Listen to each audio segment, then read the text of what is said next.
All right, we've got one more question here from Joelle. How do you determine, I love this one. How do you determine if criticism you have received from others is valid or if it doesn't warrant a place in your head or heart?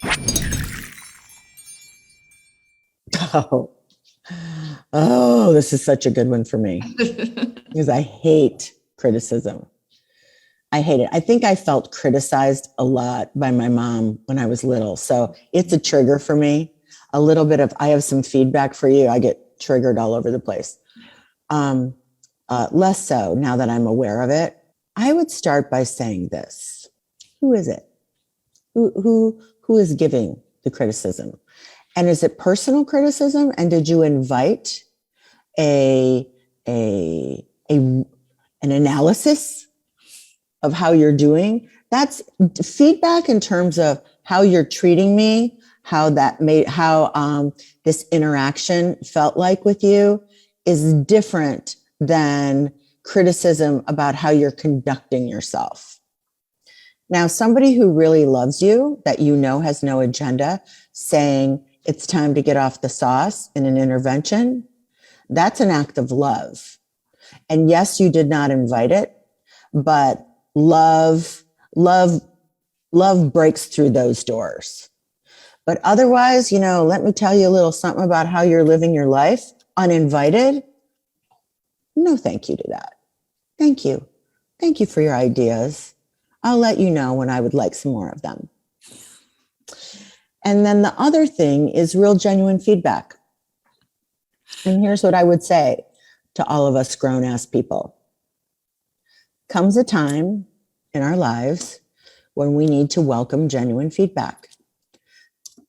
And feedback is always from someone else's perspective. It's always tinged with their triggers and their wounds. But we need to be able to open our hearts and open our arms and say, let me hear it, without crumpling into a heap or being infuriated or being ignited into a complete and total anger situation without being triggered. So it's like, let me hear your feedback. I hear your feedback.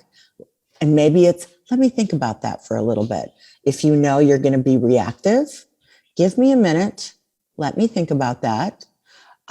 Because I want to have a thoughtful, grown-ass person on the path of transformation response, not the response of an 8-year-old. Because we all carry that little 8-year-old and that 14-year-old in us that is reactive, that reacts poorly to anything that does not feel like praise. So that's what I would say. I would say, did you invite the feedback or the criticism? Did you ask for that analysis? And if it's someone that you know has no agenda and really loves you, it's worth a listen. How's that? So good. So nuanced. So perfect. So nuanced. So perfect. Thank you, Ms. Gordy. Well, thank you. Joan Adams from our course cohort 2 said she has some feedback for you, Sherry. You are brilliant. I'll take it. We'll take it. I just saw our friend Sherry said, stay curious. I didn't say that, and I should have. Curiosity suspends judgment. So if you're like, I wonder where this is coming from, or I wonder how I was interpreted, or I wonder, was I not thinking? Was I not being conscious? Yeah. Curiosity. That's my new go-to. Oh yeah. It just dials down the heat. Yeah. Just like, even with yourself, like you slip off the path, you don't do your practices, whatever. Like, don't start that voice where you beat yourself up. Just be curious. What's going on with me that I couldn't do what I know I want to do, or I wouldn't do it? What's going on with me? That's a good question. So that's the end of that tea. That's a new ending.